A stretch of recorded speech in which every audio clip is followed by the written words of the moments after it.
पिछली बार 2 बार से ही लोग 25-0 हुआ है यहाँ पर। वो हालात अब नहीं है। अब माहौल कांग्रेस के पक्ष में भी है। अब कितनी सीटें आएगी मैं एकदम नहीं कह सकता, पर चौंकाने वाले परिणाम आ सकते हैं।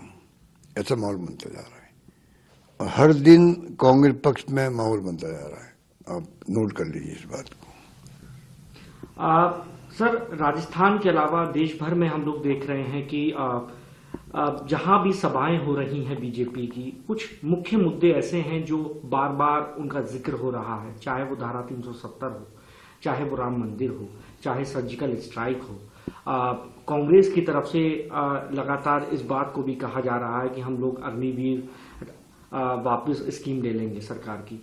आपको लगता है कि जो बीजेपी मुद्दे लेकर जा रही है जगह जगह, और आप लोग जो मुद्दे लेके जा रहे हैं, लोग उनमें फर्क कर रहे हैं, या अभी भी बीजेपी को लोग सुनना चाहते हैं और आप लोगों को अभी भी वोट नहीं देना चाहते? देखिए, जो आपने भी गिनाए हमें मुद्दे 370 के भी है, ये तो फैसले हैं इनके। ये मुद्दे कहाँ हुए? आज देश में इश्यू क्या है? बेरोजगारी है, उस पर कोई बात नहीं करते हैं। जो पार्टी सत्ता में होती है उसकी ड्यूटी पहले होती है कि जो बर्निंग प्रॉब्लम्स है पब्लिक की, उसके बारे में उनके विचार क्या है। बेरोजगारी है तो ये उसके लिए क्या प्लान इनका, उसकी कोई चर्चा ही नहीं कर रहे लोग। महंगाई बहुत भयंकर है, उसकी चर्चा कोई डिबेट में हो नहीं रही है। राहुल गांधी बोलते हैं या कांग्रेस वाले बोलते हैं या इंडिया गठबंधन वाले बोलते हैं। अगर वो कहते हैं कि जो भारत जोड़ो यात्रा के बाद में जो फीडबैक मिला है उसके आधार पर हमने जो मैनिफेस्टो दिया है 5 न्याय और 25 गारंटी, तो कहने के लिए हमारे पास है कि हमारी गारंटी होगी और ये हमारे 25 जो है एक के बाद एक गारंटी किसान के लिए, महिलाओं के लिए, मजदूरों के लिए, सबके लिए है।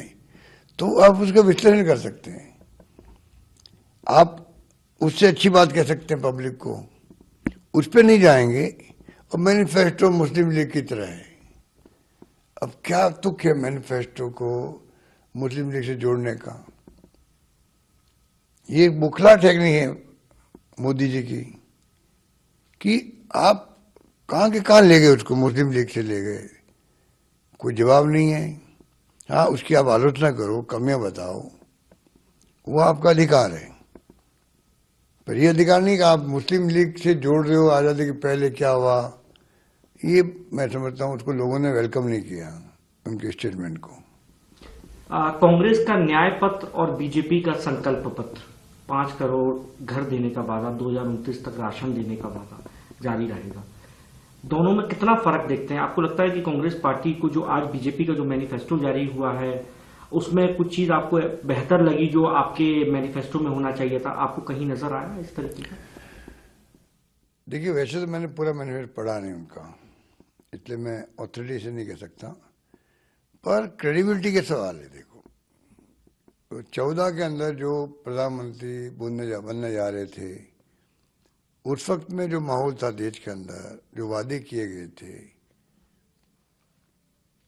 कालाधन लाएंगे, बड़ा इश्यू बन गया था। स्विस बैंकों में अरबों खरबों रुपए पड़े हैं, 15 लाख रुपए खाते में आ जाएंगे, बाद में का जुमला है, 2 करोड़ नौकरी दे देंगे। फिर तो वो लोकपाल आ गया, अच्छे दिन आ गए। तो मोदी जी ने उस वक्त जो बातें कही थी उनका जवाब आज तक नहीं दिया गया, उस पर चर्चा भी नहीं हो रही है। तो लोग तो उनका जवाब मांगते हैं आपसे, फिर बाद में आपकी बातों की बात आएगी आगे के लिए, आप क्या चाहते हैं। 2049 तक की बात कर रहे हैं आप, 49 या 47 तक की बात कर रहे हैं, तो ये तो अगले 25 साल की बात करने लग गए। तो अब मैं समझता हूँ कि उनमें कोई दम नहीं है। राहुल गांधी की जो यात्रा निकली 2, भारत जोड़ो और भारत जोड़ो न्याय यात्रा, उसमें जो फीडबैक आया उसके आधार पर कांग्रेस प्रयास किया है, जन भावनाओं का आधार बना करके मैनिफेस्टो दिया गया है, उस पर चर्चा हो रही है। गारंटी कार्ड बट रहे हमारे, तो मेरा मानना है कि अगर देखें हम तो हमारे पास कहने के लिए बहुत कुछ है, विपक्ष में होते हुए भी। वो सत्ता पक्ष में है, वो तो और भी उनके बारे में पूरा फीडबैक रहता है, देश की क्या क्या समस्या है। जो घोषणा वो कर रहे हैं तो बहुत पहले की है, घर बनाने की बात हो या किसानों को दे रहे हैं आप, वो तो सबको मालूम है।